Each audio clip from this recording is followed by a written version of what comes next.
Why are you cutting off debate? Why can't we have a conversation? A heated exchange erupts as one MP challenges a minister's refusal to answer direct questions. With tensions rising over public trust and government transparency, this explosive moment will leave you questioning everything.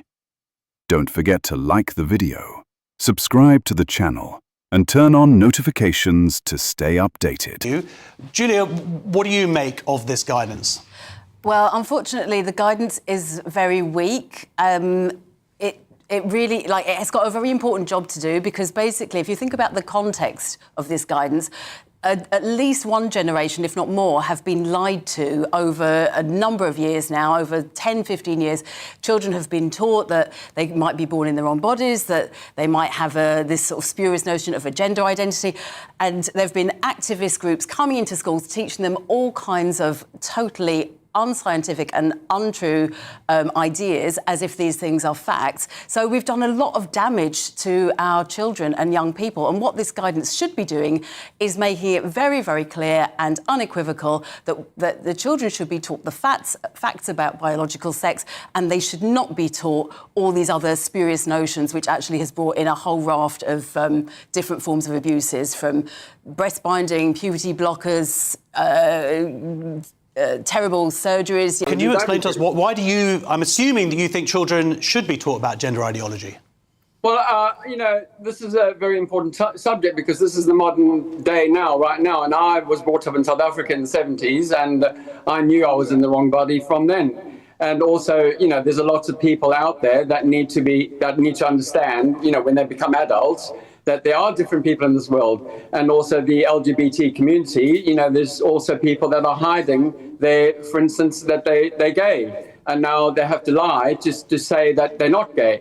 So for transgender and the surgery, which is what she was talking about, we don't have to go into detail, but we need to explain that there's two genders, and then there's another two genders. Well, there's two sexes. Transgender male and transgender female. So people would say there are two sexes, and that is it, though.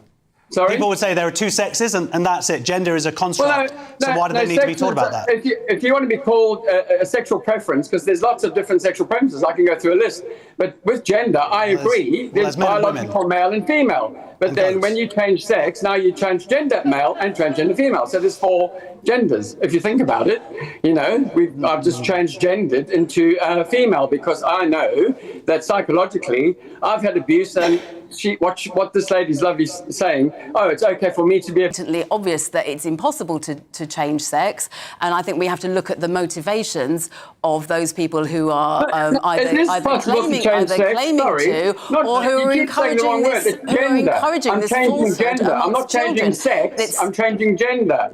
And when men take hormones, women hormones, but, for instance, female, and when women change to men, they take testosterone, male hormones, it's a dramatic change. And when I take hormones and I'm on hormone replacement, I'm going to change. But when I have surgery, then this is the whole thing. The children need to understand. What do you think the purpose of teaching children, Glennie, what do you think the purpose of teaching children under 9 about that, though? To be mindful and respectful for everybody in this world. We're all human. Absolutely. No one's saying you can't respect other people. I train people that have got cerebral palsy and people that have got Parkinson's, and they get mocked. And in the streets, people come up, teenagers laugh, or they giggle. I just explain, and they then become very apologetic. I'm a transgender woman, darling. I'm not a biological woman. I agree with you. I agree with you. You're not any sort of a woman. And please do not insult women by making that claim. I'm not insulting women. But all my ladies that I've trained are behind me because they are lovely ladies like you. And I respect all the kinds of harmful things. And let me tell you now that I am transgender woman. Will you let me speak, please? Lily, can we please let Julia make her? Well, in a way, you are doing my job for me because you're a really shouting man in capital letters right above my head. I'm so sorry. So please don't insult me. exactly this type of it's exactly this type of harmful practice the Trojan horse of all of these activist groups that have come into schools. Unfortunately, those Trojan horses, I agree with you. Names. I agree with you. I don't want you to go to school and do that. I just want to get back to point. I don't want that. I want to be nice about it. I want to speak about the activist We'll groups. get back to that in a second. Sorry, Glenique, I just want you to answer that question, please. Do you think that there are any harms? Do you recognise that there are any harms to teaching, particularly young children, about gender ideology, especially as it's been proven to be a social contagion? Do you see that people's concerns down that route? I don't see there's any harm because children are like sponges. That's going to have any negative ramifications for them? Of course it will. Of course it will. You know, if we think back, let's just look over the last 10, 15 years how this issue has progressed. It's gone from a very small number of, you know, like at the Tavistock Gender Identity Service, there were, I think, around, I think about 50 around diagnoses. 2010, there was around 50 patients or, you know, children under that service. And then within a decade, it was something like 5,000. Which is evidence of a social contagion. Of course it is. Of course it is. Just as we've seen other social contagions around self-harm or eating disorders. And these things that our friend there was so much advocating for are really harmful false notions. You cannot change sex, and of course children are imaginative and, you know, fascinating young people who are fascinated with the world around them. And schools are in a situation of responsibility and safeguarding to those children. And it's an absolute responsibility. I think that they have to teach them that it's to argue both sides of the case, but they are still making the case that people can be born in the... Well, they've done several things with this new guidance. One of the things is that they've removed the age limits because the previous guidance had specific age limits for what could be taught at what age.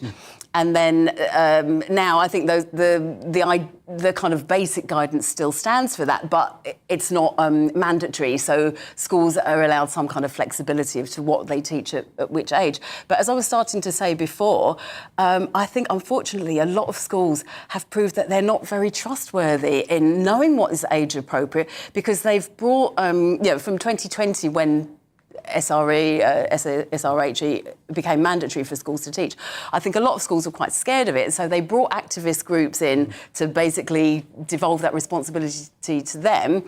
And then what we've seen, almost on a weekly basis, is examples of schools teaching highly inappropriate things. It's happened at my kids' school, being taught that there's 100 sexes and all of this, pansexual, gender neutral, demi-semi quavers or whatever. Anyway, all of these, totally invented things.